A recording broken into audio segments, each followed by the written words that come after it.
Tutte le strade portano a Roma. All roads lead to Rome. But there was a time when this was not the case. In fact, there was no Rome to begin with. Every city has an origin story. Some are based on myths and legends, and others are based on the truth. Before a city can be built, it must be imagined. And for that we need to go back to the beginning. A story that did not start in Italy, but started with a certain wooden horse that wanted to enter a certain Greek city, the city of Troy.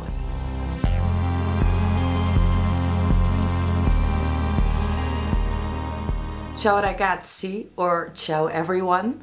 Welcome back to a new video. It is the first video of 2024 to be exact. I know it has been 2024 for a little while, but as always, this is not my job, so I also have other obligations and this is just for fun, so I always have to find time to make a video. For this video I decided to talk about one of my favorite subjects, which is mythology.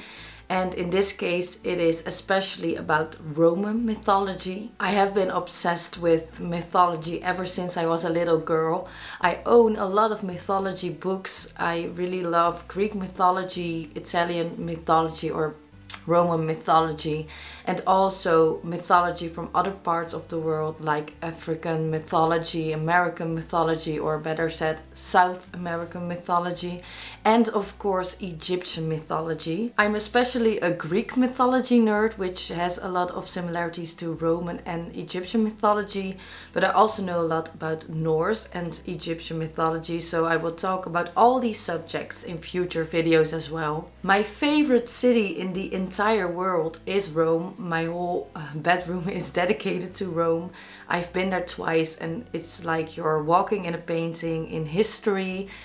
It's amazing. In fact, I'm going back to Rome in a few months and I'm really excited. And this is also why I decided to talk about Rome for this specific video. And especially how it started with Romulus and Remus. I also bought this in Rome many years ago. This is the statue of Romulus and Remus and I'm gonna talk about them in this video. So this video is mostly gonna be about Romulus and Remus, but since it's a very short subject, I decided to make a bigger video about the origin of Rome and all the mythology and legends that are surrounding this subject. Keep in mind that everything that I'm gonna tell you is based on myths and legends, so you have to take it with a grain of salt. But since this channel is called Mystery Talk, I'm sure you already guessed that you can't take everything literally or for fact. So let's place our first stone to make the Via Appia to Rome, because as you already know, all roads lead to Rome, and so does this video. Andiamo! Before we delve into the historical accurate stories about the creation of Rome, we are gonna talk about the myths and legends. And as I mentioned before, it all started with a wooden horse. The Trojan horse that caused the downfall of the once mighty city of Troy. 10 years, that is how long the war over the city of Troy took before it ended. And this all started because the Trojan prince Paris decided to steal the wife of King Menelaus of Sparta, called Helen of Troy. Or first she was named Helen of Sparta. Why did Paris do this? Well, it all started when he was ambushed by 3 goddesses in the forest. Their names were Venus, Minerva and Juno. But in Greek mythology we know them as Aphrodite, Athena and of course Hera. They wanted to know who of them was the prettiest, and Paris was the one who had to decide. And of course the goddesses weren't shy of bribing Paris. Venus promised him the most beautiful woman in all of Greece. Juno promised him wealth and a lot of land, and Minerva promised him victory in battle. Paris was presented an apple and he had to give the apple to the most beautiful goddess. And he was already in love with the idea of standing next to the most beautiful woman in Greece, so he decided to give the apple to Venus.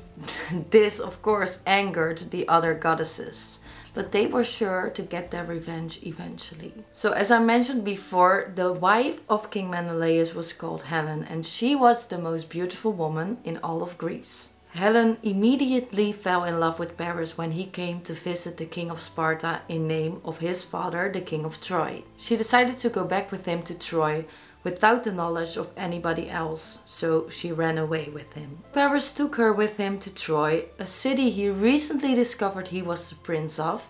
Menelaus was of course furious and he decided to declare war to Troy. Since Minerva and Juno were still angry about the apple incident, they decided to back Greece, so also Sparta, in the war against the Trojans. And this of course was the beginning of the Trojan War. A lot of events happened during this war, but I will discuss them in another video, otherwise this video will be about the Trojan War. So I'm gonna skip ahead to the ending of the war. At the end of the war, the Trojans were convinced that they've won and they were so happy about that. The Greek camp was nowhere to be seen and they were not on the beaches of Troy anymore. The fleet that was located at the beach was completely gone, so this was cause for celebration. The whole city was celebrating their victory. But on the outside of the walls was a big wooden horse. The people of Troy were not sure what to do with it. They could burn it or they could get it into the city. One person who was secretly from the Greek camp told the citizens that it would be a bad omen to burn the horse because Minerva would be angered. But if they would bring it inside the city walls, it would give them a lot of wealth and fortune. And back then people were really scared of the gods, so they decided to bring it inside the walls. They left the wooden horse on the square and they kept dancing and singing and eating and celebrating their victory. Eventually everybody went to bed with nobody to guard the city walls. Of course the Greeks were not really gone. They were hiding on a close by island. They were waiting until it was dark to attack. And not everybody was on that island. In fact, 20 of them were inside the Trojan horse that they just brought on the square. They were all armed and ready for action. After some time, when everybody was sleeping, it was finally time to attack. They took the city by surprise and many people died, but some were able to escape.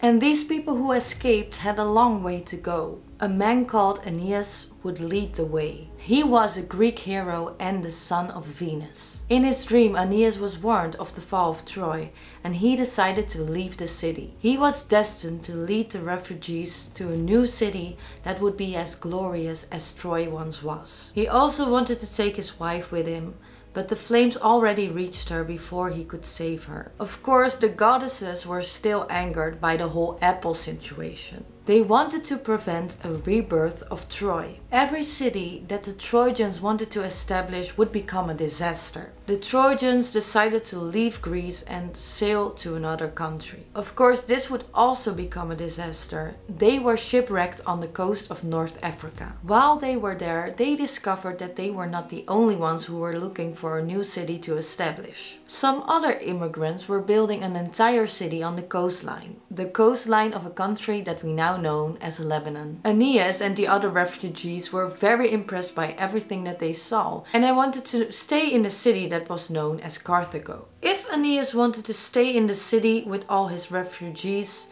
he had to marry a woman that was called Dido. But if he would stay, it would mean that he could not establish a new Troy that he was destined to do. By no surprise, this was exactly what Juno had in mind. Because Juno didn't want a new Troy, she was still mad about an apple.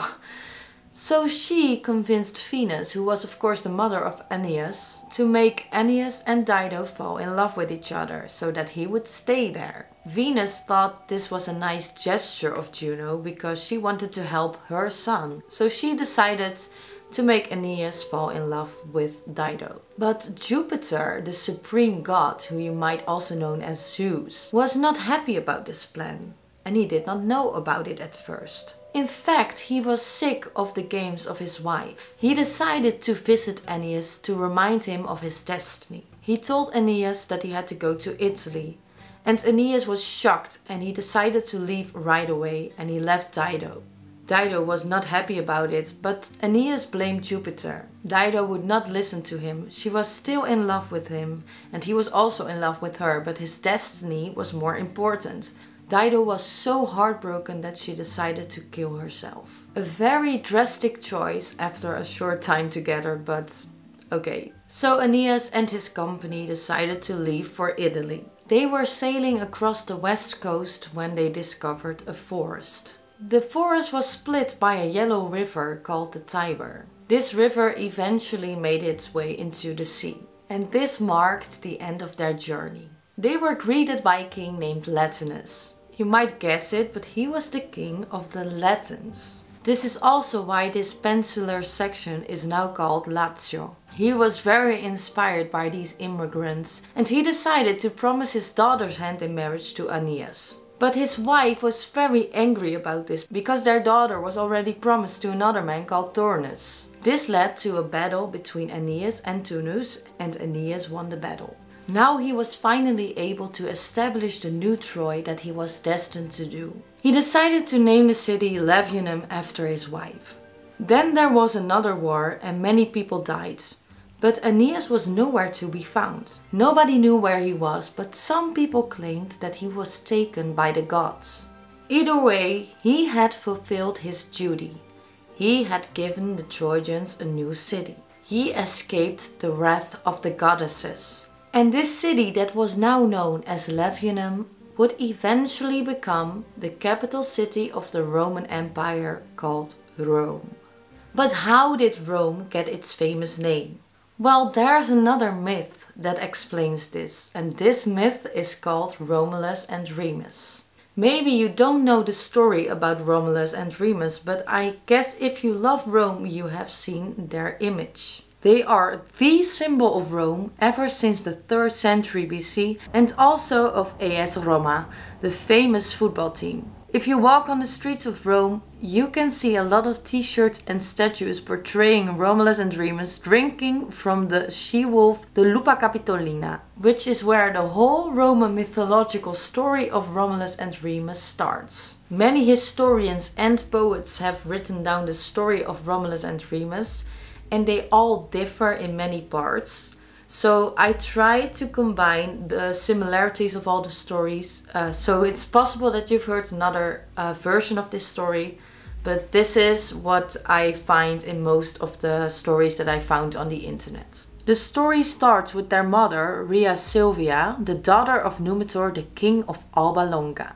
Alba Longa was located near Lake Albano in the Alban Hills. King Numenor was descended from our hero Aeneas, who I mentioned in the story before this one. Rhea Silvia also had a brother who was destined to sit on the throne after his father died. Of course, like in almost every other mythological story, King Numenor also had a jealous brother who thought he deserved to be the king of Alba Longa. So he seized the throne and killed Numitor's son. Rhea Silvia was still alive, but she was not allowed to stay in the palace. She was forced to become a Vestal Virgin, a priestess of the goddess Vesta. In Roman religion, Vesta was the goddess of home, hearth and family. As a Vestal Virgin, you were not allowed to have intercourse, so this would prevent Rhea Silvia from having children and of course from having heirs to the throne that could avenge their grandfather. One day Rhea Silvia was ordered by the other priestesses to get some water in a grove that was dedicated to the war god Mars. When she was trying to fetch some water, a shadowy figure appeared in the water. She turned around and she was shocked to see that it was Mars himself. It seems like all the gods have an appetite for boom chicka wow wow, so Mars was no exception. At first Mars tried to indulge Rhea Silvia, but as we know, she sworn to stay celibate. This angered Mars because he was used to getting his way all the time, and of course he was the god of war, so he kinda had a temper. Rhea Silvia tried to escape, but he gave her no choice. She tried to hide in a cave, but eventually Mars found her. He tried to calm her down by saying that their children would become legends. Of course, still she wasn't having it, but she had no choice. Eventually, Rhea Silvia became pregnant. She started to have a belly and she couldn't hide the fact that she wasn't a virgin anymore. We know it was no fault of her, but of course she was punished for it. The goddess Vesta was furious. When Rhea gave birth to her twins, the goddess blew out the holy fire in her own temple, shook her altar and shut the eyes of her image. Luckily for Rhea, the goddess Venus was sympathetic to her. She knew Mars very well because she had several affairs with him. The news of the birth of the twins also reached the uncle of Rhea Silvia, the King Romulus. He ordered Rhea Silvia to be imprisoned, and he also ordered his servant to kill the 2 infant boys. Rhea Silvia was not scared for her sons. She knew that their father was a god, and she had seen a vision that they were taken care of by a woodpecker and a wolf. These animals were sacred to Mars after all. There are many stories about the end of Rhea Silvia's life. Some stories say that she was eventually released. Other stories tell that she was thrown in a river and she became the wife of a river god. And other stories claim that she was buried alive, like they did with all the Vestian virgins who would break their vows. Either way, the boys would never see their mother again. The servant of the king took the boys to the banks of the river Tiber to die. He placed them in a basket and lay it down in the river. But he didn't wait to see them die, which was a mistake. The boys were saved by the river god Tiberius, who, as you might have guessed, is the river god of the river Tiber. He already helped their ancestor Aeneas to reach Rome, and now he saved the twins from their tragic deaths. He could not take care of them himself, so he gave them to the she-wolf Lupa. She had recently lost her own cubs, and since she lost her cubs, she was able to provide them with milk. She took them with her to her cave, which is now known as the Lupercal, which is named after her. This cave was located near the Palatine Hill in Rome. One day a shepherd named Faustulus discovered the cave and went inside. There he found Lupa nursing the twins. He decided to take the twins with him because Lupa was not able to take care of them forever. He presented the twins to his wife and they decided together that they would raise them as their own. The boys were named Romulus and Remus and they became shepherds just like their adoptive father. Romulus and Remus did not know that they were royal, but Faustulus had his suspicions. He knew that the king had ordered twin boys to be killed, and he just found them a little while after that. It could not be a coincidence that he found abandoned twins. He decided to keep this information to himself. Who knows, maybe one day this information could become handy. So the boys grew and they would become natural leaders. They were both very charismatic and confident, which attracted a lot of supporters. When they were young adults, they became involved in a dispute between the supporters of Numitor and Amulius. The twins supported their grandfather, although they did not know that he was their grandfather. During one of these disputes, a lot of Numitor supporters were captured by King Amulius. One of the prisoners was Remus, and he was taken to Alba Longa. And here's where many stories differ, because some stories claim that the King Amulius discovered that Remus was his nephew. And other stories claim that they never found out the truth about Romulus and Remus. Other stories claim that Remus was captured because Romulus and him were fighting with other shepherds. And they were the shepherds of King Amulius. Anyway, Remus was captured and Romulus decided to gather supporters to free his brother. And during this mission, King Amulius was killed. Also, in this case, the stories differ. Some stories claim that he died because Romulus and Remus discovered their heritage and they wanted revenge on the king. But other stories claim that he was killed because that was the only way to save Remus. In any case, all the stories agree that Amulius was killed. So, who was to be the new king? The citizens of Alba Longa decided to give the crown to one of the brothers, but they refused.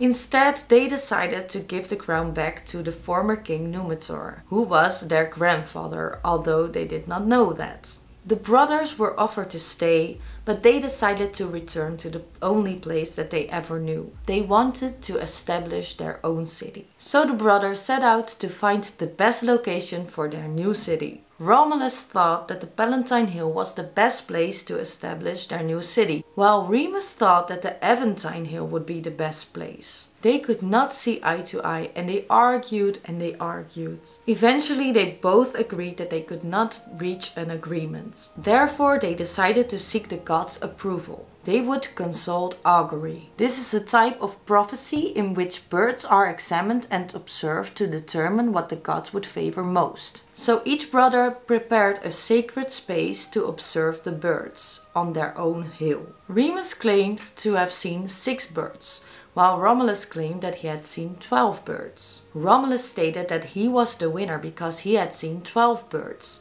But Remus did not agree with this. He said that he saw the birds first, so that this made him the winner. So once again they could not come to an agreement. This whole ordeal caused the brothers to dislike each other, while they were so close before. They were always together, but now they both resided on their own hills, both accompanied by their followers. Romulus decided to build a wall around what would become Rome. Remus and his followers made fun of it, and this would cause the first crack in the patience that Romulus had with his brother. Remus even went further. He decided to jump over the wall to show Romulus that his wall was weak and would not keep invaders outside. Jumping over one's wall was seen as a bad omen. This angered Romulus so much that he killed his own brother in an act of rage. This did not only end the life of Remus, but also the dispute. Romulus Rome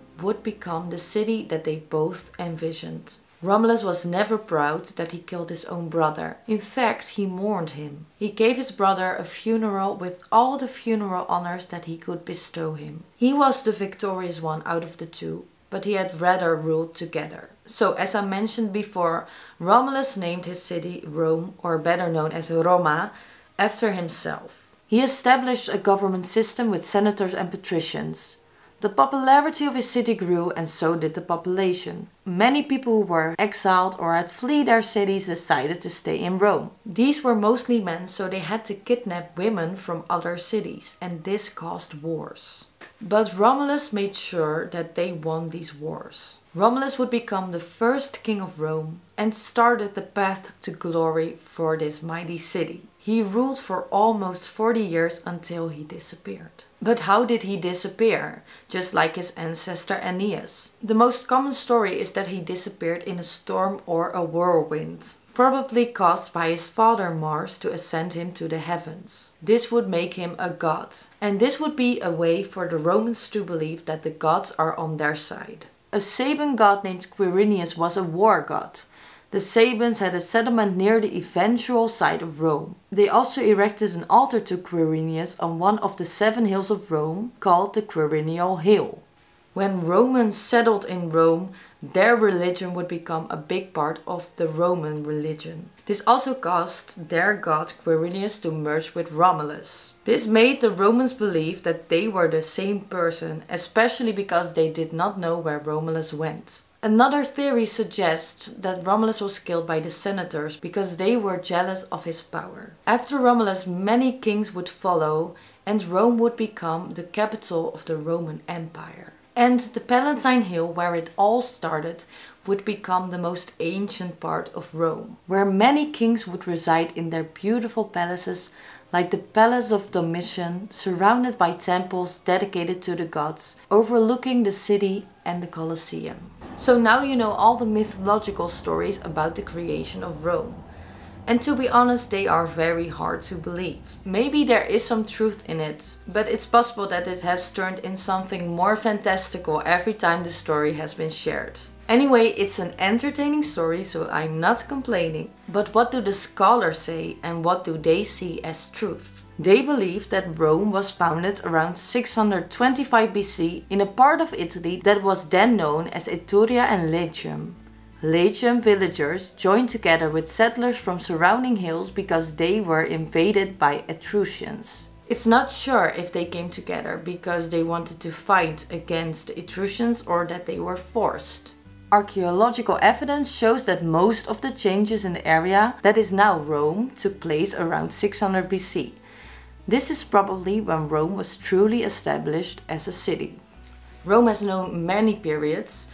First, there was a period about 625 until 510, when 6 kings ruled Rome. Eventually, Rome turned into a republic from 510 until 31 BC. There was a government that consisted of upper-class citizens. Their leader was a dictator and they were always nominated by the senators and the equestrians. They had laws that every citizen had to follow. This is also when the Roman Empire started to become a thing.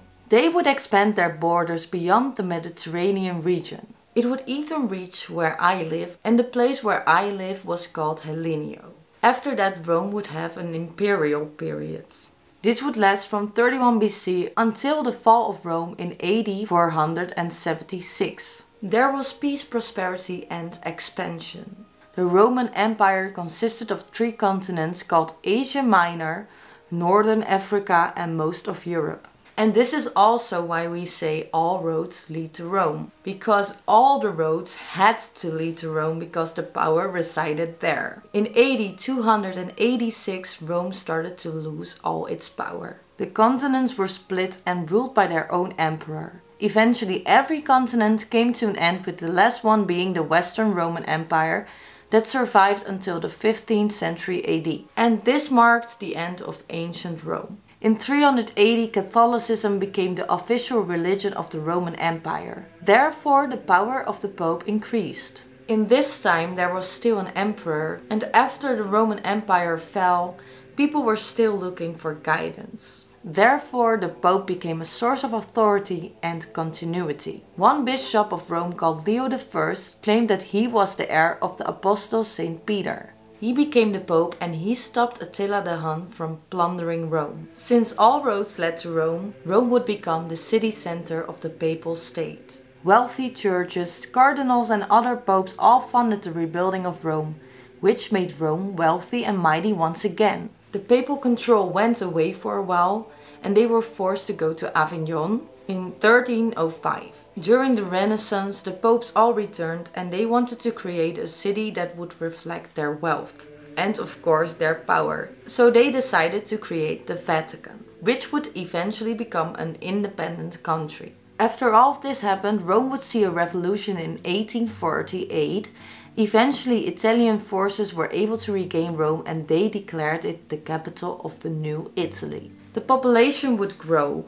In 1921, Rome would have 660,000 citizens. Benito Mussolini took control of Rome in 1921 and the Vatican would become an independent state within Rome. Then the Second World War would also reach Rome. Luckily, Rome would escape the war with hardly any damage.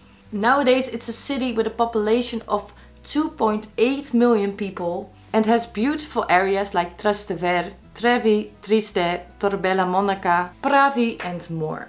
Luckily for us, the Roman Empire is still visible in the city. With sites like the Forum Romani, Circus Maximus, Pantheon, the Via Appia and the Bow of Titus, the city is still a sight for sore eyes. This makes Rome look like a painting. Although most of the buildings are ruins, it's still nice to imagine what it once has been. I remember when I was in Rome, especially the first time, it felt so amazing to think that so many people had walked there, especially when you're on the Palatine Hill. It's a place where normally nobody could come, and I was walking there and normally there would only be politicians and kings, and I felt so small in this big area. Especially also in the Colosseum, which was amazing. And it's hard to describe it. It's really something you have to experience yourself. And I'm so glad that I'm going back because it's amazing. It's the best place on earth. So now we know why we say tutte le strade portano a Roma. Because it's actually true and has been true for a very, very long time. Rome is a beautiful city with so much history. It's one of the most popular cities in the world and everybody knows about it. Many TV shows and films have Rome as their muse. So all I can say is go to Rome and see it for yourself. I really hope you enjoyed this video. I really enjoyed making it. I can't wait to go back, as I already said before, but I can't say it enough. And yes, if you have a bucket list, please put Rome on it because it's really a true gem that you need to see once in your life, especially with all the history and everything you can learn, the beautiful artwork. And if you're not religious, even the Vatican is beautiful to see for yourself. So I really hope you're going. I really wish you a lot of fun and I will see you the next time. Ciao, a presto!